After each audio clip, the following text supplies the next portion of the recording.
yang ingin mengeksplor lebih jauh terkait pemaparan yang disampaikan oleh narasumber kita hari ini, Kanda Nawawi Ya, Sangkilat. coba saja. Nah, ada mungkin teman-teman yang ingin sharing? Pak Sul, bisa Pak Sul?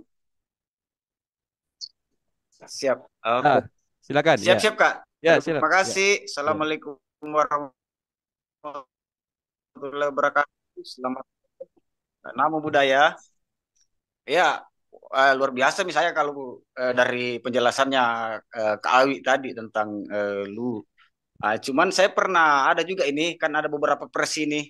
Saya garis bawahi tentang kata lu. Itu sebenarnya berasal dari mana? Ya, karena tidak mungkin ada kata kalau tidak punya asal usul juga kan. Betul. Kalau saya pernah dulu observasi seni budaya di dekat-dekat Soroako di sana keliling sama ketemu sama Pak Jupiter apa. Kalau Pak Jupiter karena waktu itu dia kalau di timur diidentifikasi sebagai suku Padoe, tapi Pak Jupiter almarhum itu punya eh, pandangan sendiri bahwasanya dia bilang bahwa sebenarnya kita yang ada di timur ini termasuk Padoe, Matano, Karunsie, Tambee itu Mori, itu rumpun Mori. Saya bilang kenapa bisa begitu Pak? Nah bilang kalau kita melihat daripada eh, kebudayaan, terutama linguistiknya, bahasa. Kemudian apa bentuk face shape istilahnya, artinya garis wajah dan kulit orang-orangnya juga iya. Nah, jadi dia sempat membuat sebuah catatan buku itu dia kasih judul Mori Selatan. Ah, waktu saya di Karunsie ketemu orang di sana dengan orang Matano juga, mereka bilang lu kalau dalam saya tanya kalau lu menurut kita di sini apa? Dia bilang eh, lu itu kalau di kami semua seluruh karena dia bilang contohnya itu gedung pertemuan yang Inko punya itu dibilang gedung Ontailu artinya tempat pertemuan semua orang tempat perkumpulan begitu artinya. Saya bilang oh begitu ya. Nah, itu kalau dari bahasa mereka. Nah, makanya saya sepakat juga dengan yang disebut Pak Kandanawawi tadi bahwa dari Luo karena itu kan menurut bahasa yang dipakai orang-orang di situ. Ya tentu saja kalau berbicara zaman lampau ya sangat sangat maksudnya sangat tidak masuk akal nih kalau mau dicocologikan dengan bahasa Indonesia begitu ya atau bahasa Melayu yang mau dipakai. Nah, terkait lagi tentang Kak, tentang orang pertama yang ada di Sulawesi, yang sangat menarik menjadi bukti sejarah juga yang ada di Badak, kebudayaan yang ada di sana dan peninggalan-peninggalan yang ada megalit di sana. Dan itu kan juga eh, fakta. Nah, cuman pertanyaannya kemudian sejak kapan itu ada? Nah, kemudian eh, dengan lu apa hubungannya? Sementara seperti yang dijelaskan Kak Nawawi tadi bahwa uh, lu ini sudah ada orang di situ. Nah pertanyaannya apakah kita akan sepakat dengan hal itu? Yang seperti dikatakan Kak Nawawi tadi bahwa sudah ada orang di sini, sudah ada di sini. Nah mari kita kaji sejarah. Zaman prasejarah itu dibagi menjadi ada namanya zaman batu Kak. Yang paling tua itu zaman batu tua itu sekitar 9.600 tahun. Di situ manusia berburu. Itu cirinya manusia berburu, mengumpulkan makanan, mengumpulkan. Jadi dia ngambil makanan aja di mana dia bisa makan dan berpindah-pindah. Dia pindah lagi ke zaman berikutnya. Lebih kemari lagi dia. Jadi kan tadi yang zaman batu tua. Zaman batu tengah. Zaman batu tengah itu cirinya manusia mulai percaya pada konsep pemukiman dan pertanian. Ini zaman zaman batu tengah. Zaman batu tengah kalau terkait tentang adanya lu, nah sementara kita sendiri bisa melihat di dalam kitab Ilagaligo sendiri tertulis bahwasanya Dewata memberikan kita makanan kepada Batara Guru yang namanya beras. Bahkan di situ ada rincian dari beberapa kisah tentang itu, dirincikan jenis-jenis berasnya. Artinya ini yang mendukung pendapat Kak Awi tadi bahwasanya Batara Guru datang itu mengajarkan kita tentang pertanian. Jadi kemungkinan dari urutan zaman batu tadi bisa jadi dia muncul di zaman batu tengah. Nah, tapi ada referensi lain. Apakah di zaman batu tengah sudah ada kepercayaan manusia terhadap dewa dan sebagainya? Apalagi Batara Guru yang katanya itu adalah dewa kan? Apakah sudah seperti itu pemikirannya? Ada lagi setelah zaman batu tengah, yaitu zaman batu muda, di mana manusia mulai menetap di rumah panggung. Nah, ini cirinya. Bercocok tanam, memelihara ternak, dan membuat lumbung. Ini di zaman terjadinya ini di zaman batu tengah ini menurut apa?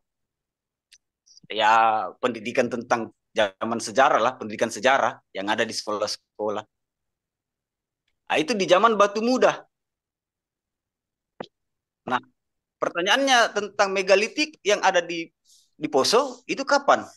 Nah, kalau di dalam ilmu ini itu dibuat ternyata di setelah zaman batu muda, yaitu di zaman batu besar. Karena manusia membuat dan meningkatkan kebudayaannya, menghasilkan bangunan-bangunan dari batu besar. Makanya disebut zaman megalitikum atau zaman batu besar. Ini yang terakhir dari semua urutan zaman batu tadi. Nah, kalau dari analisa ini kita pakai tentang ilmu kajian sejarah zaman batu ini, hanya ada dua kemungkinan. Apakah Batara Guru datang itu di zaman batu tengah atau di zaman batu muda? Karena ini jelas dikatakan di sini cirinya zaman batu tengah sudah kenal konsep pemukiman dan pertanian, tapi tidak disebut dia sudah punya bangunan rumah. Zaman batu muda baru ada menetap di rumah panggung, bercocok tanam, memelihara ternak, dan membuat lumbung. Nah, dikaji lagi sejak kapan mereka mempunyai manusia itu mempunyai pemikiran untuk bertuhan atau dewa dan sebagainya, memiliki kepercayaan.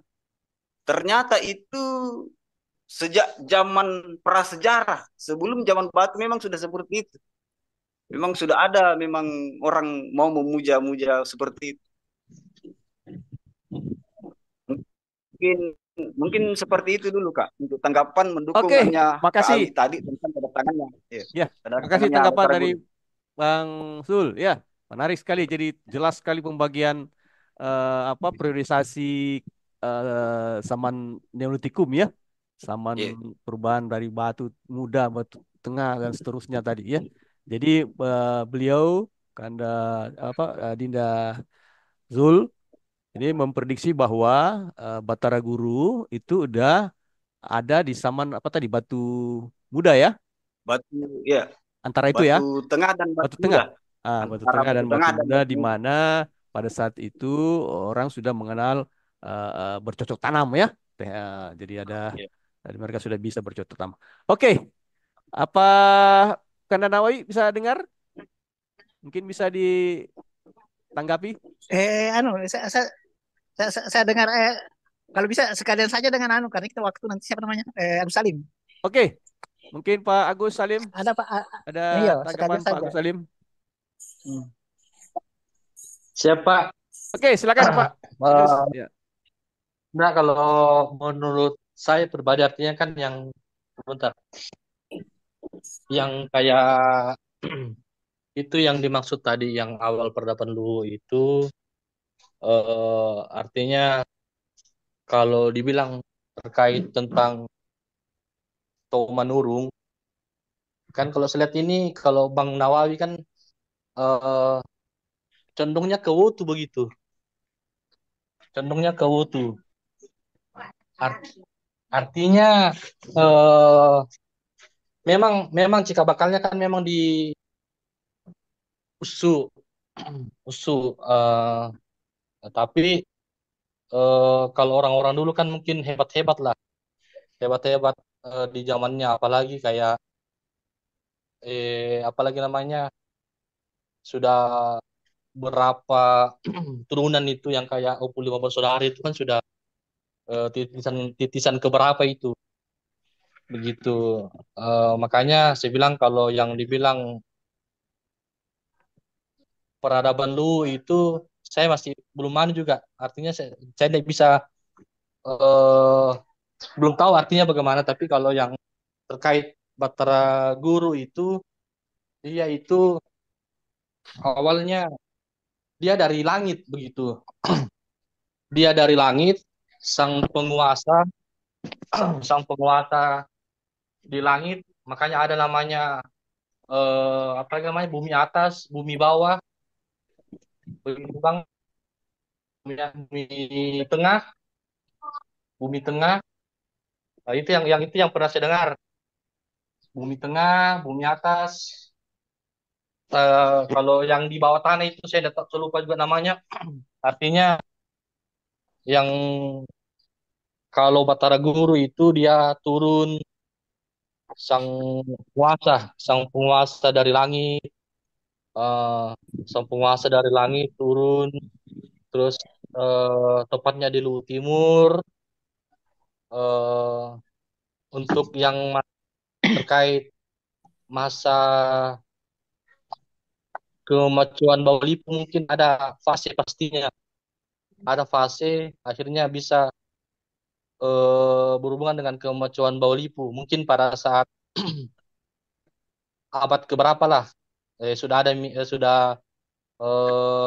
ada keterkaitan dengan kemajuan Bau Lipu tapi saya anggapan saya yang pernah saya dengar juga dari beberapa sumber kan saya pernah cerita juga dengan apalagi namanya yang di Parepare itu termasuk ada 12 juga saya lupa lagi namanya itu saya biasa juga komunikasi juga sama dia eh, artinya kalau yang dulu saya tidak tahu apa artinya saya tidak mau juga terlalu kalau tidak ada sumber yang jelas karena selama ini di sejarah Tanah Luwu itu banyak yang sementara baru belajar bang banyak sementara baru belajar ada yang tadi bilang dari bahasa Tae ada juga bilang dari bahasa ini bahasa itu artinya eh, kita butuh sumber yang jelas begitu pertama terkait arti kata Luwu terus tentang Batara Guru dia memang dia turun memang di Luwu Timur tapi untuk keterkaitannya dengan kemajuan Bawah Lipu itu mungkin ada fase yang beberapa tahun lah. Kalau dibilang tadi abang bang siapa bang Nawawi dibilang minta izin terus apa namanya untuk bisa bermukim di situ itu masih kalau saya pribadi masih masih ragu masih ragu. Karena saya tahu yang sering saya dengar itu Batara Guru bahwa pada saat itu dia dari langit turun ke bumi terus begitulah ada namanya bumi atas bumi tengah bumi bawah yang di bawah tanah itu begitu makanya eh, saya masih apa dia masih perlu pembuktian lah begitu bang. Oke, makasih Pak Agus. Ya, kami sudah tangkap ya. Sudah tangkap maksudnya. Ya, Jadi mungkin Kanda Nawawi sudah tangkap juga ya. Jadi tentang Batara Guru ini Ya, ya, ya. memang masih menurut versi Pak Agus Salim Batara Guru itu adalah sosok yang turun dari langit ya. Seperti biasalah pemahaman konsep yang umum juga yang banyak dipahami oleh pemerhati sejarah tentang sejarah Luwu ini ya. Jadi beliau berkonsep bahwa Batara Guru itu adalah sosok yang turun dari langit gitu kan. Nah, sedangkan tadi pemaparan dari Pak Kanda Nawawi tahu bahwa Batara Guru itu sebenarnya itu adalah sosok pendatang ya. Pendatang yang kemudian membawa katakanlah teknologi untuk agraris gitu ya untuk membangun pertanian gitu ya. Yang kemudian dia membentuk komunitas yang akhirnya jadi cikal bakal kedatuan Lu dan menjadi kerajaan. Sama dengan sebenarnya kalau kita membaca sejarah Sriwijaya ya, Sriwijaya atau Medang ya, kerajaan Mataram kuno itu sebenarnya yang mengembangkan kerajaan itu adalah dinasti Selendra. Dan kalau kita kita baca sejarahnya dinasti Selendra ini sebenarnya ada resi-resi yang berasal dari India ya. Jadi penyebar agama Hindu ya, Hindu Buddha yang kemudian membuat komunitas dan mengembangkan menjadi kerajaan gitu. Lahirlah Medang yang kemudian muncul juga kerajaan di Sumatera Sriwijaya ya yang berbau Hindu Buddha ya. Dan itu kalau konsep yang kita pakai tadi terkait apa yang dipahami Kanda Nawawi memang agak sejalan ya. Jadi Batara Guru itu adalah sosok resi ya atau penyebar agama Buddha Hindu yang datang ke Tanah Lu ya. Itu versi dari Kanda. Mungkin Kanda Nawawi bisa explore lebih jauh Pak atau masih ada teman-teman dulu? Masih ada teman-teman yang ingin bertanya? Pak Rante Limba mungkin? Ya, siap. Ya, silakan, silakan ya. Ya, Tabe, Ya. salam untuk semua dalam kapasitas tak masing-masing. Salam, salam ya. Oh, Ya. iya, iya, Silakan Pak Salam. Rante Limba kan ya. bebas. Iya.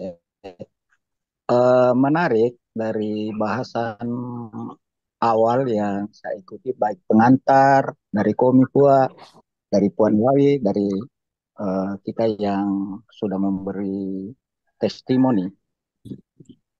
Saya sebenarnya eh, ada pada pengetahuan yang otodidak sekali.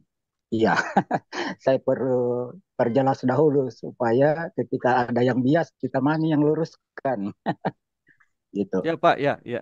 Siap. Jadi, menurut saya mungkin masukan eh, agar terfokus kita punya bahasan mungkin moderator atau penggagas meeting Zoom ini Sip. Ya, kita urai satu persatu Pak Kabeh ya. Tuang.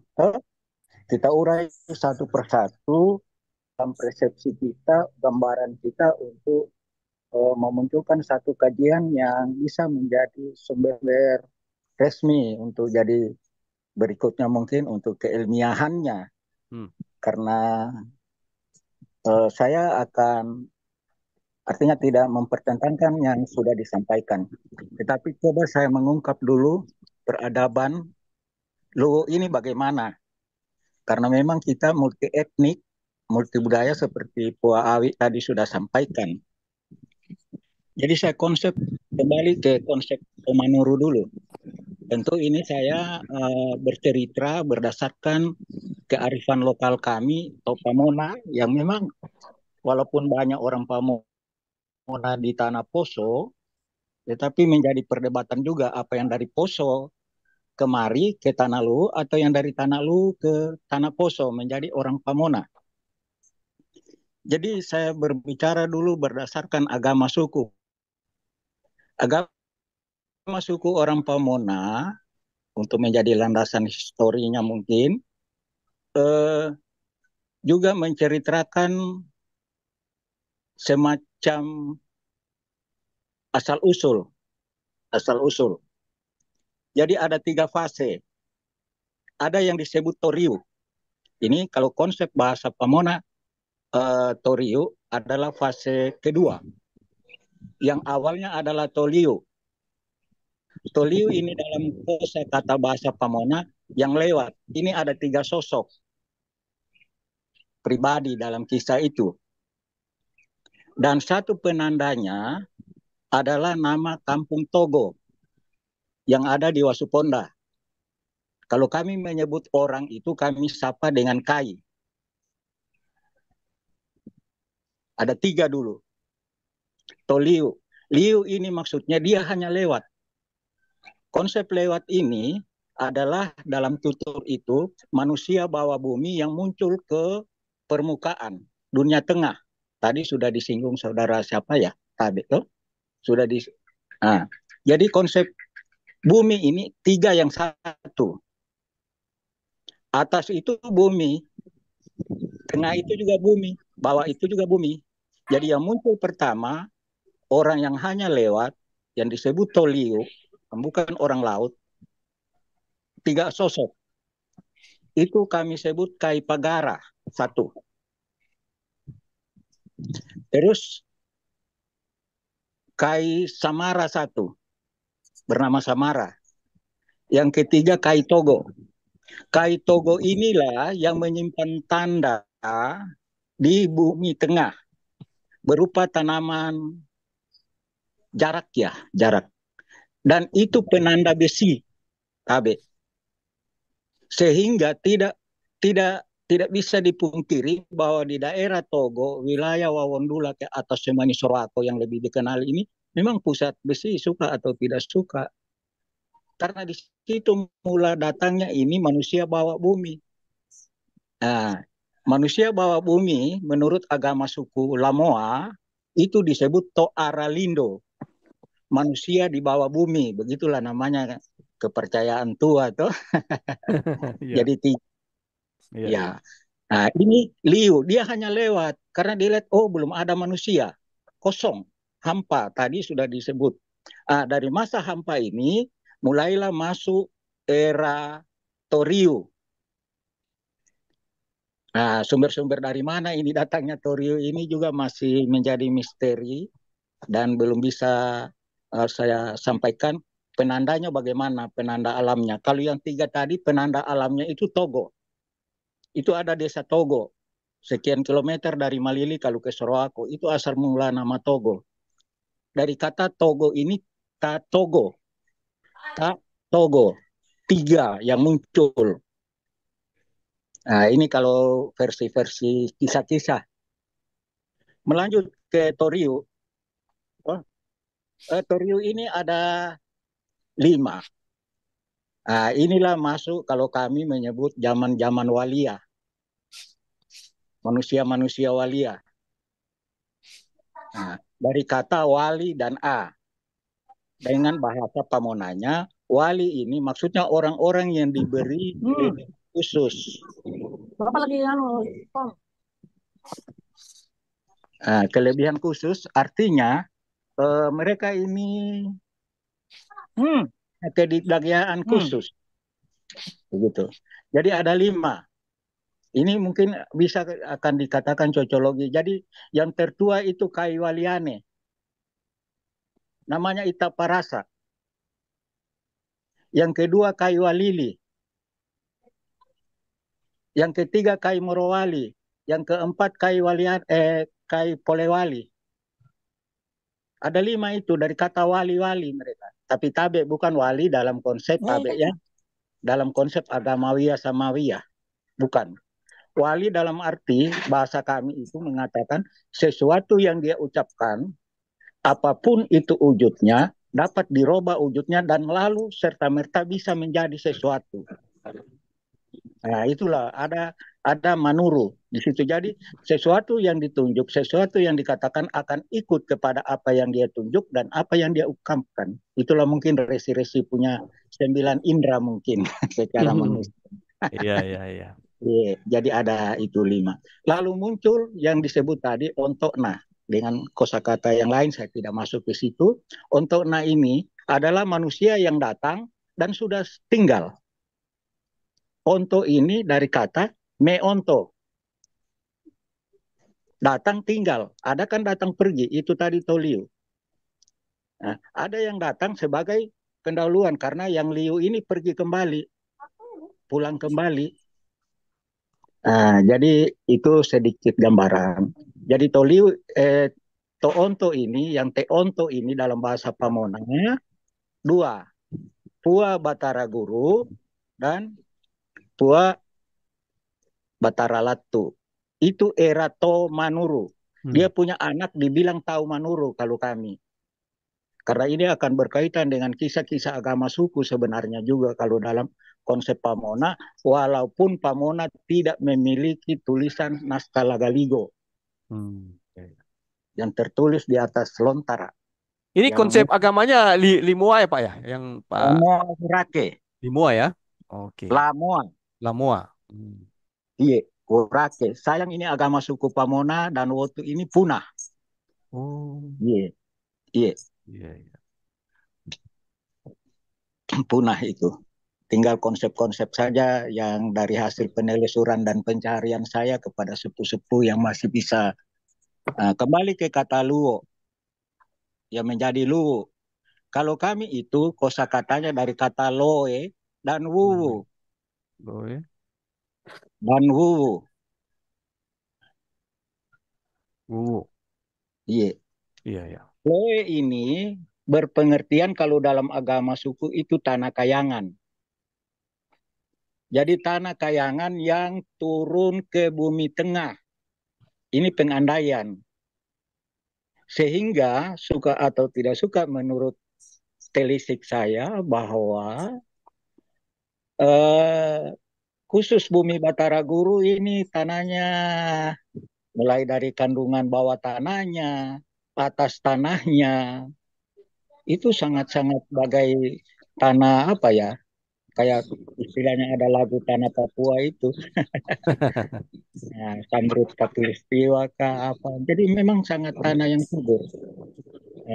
Kata Luo sendiri, kalau bahasa etnik yang mula ada di Luo awal ini bahasanya orang Aiba, bahasa Aiba. Orang Aiba ini membentuk desa sekarang itu Desa Lewonu dan Desa Lanosi. Mereka ini menggunakan kata Luo. Termasuk bagaimana orang Aiba ini akan mirip dengan bahasa Wotu sebenarnya. Wah, Ayu. Ada punya kisah tersendiri.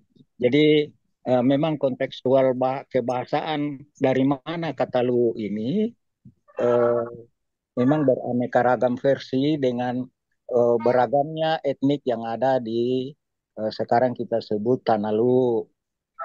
Oke. Jadi untuk sementara Oke.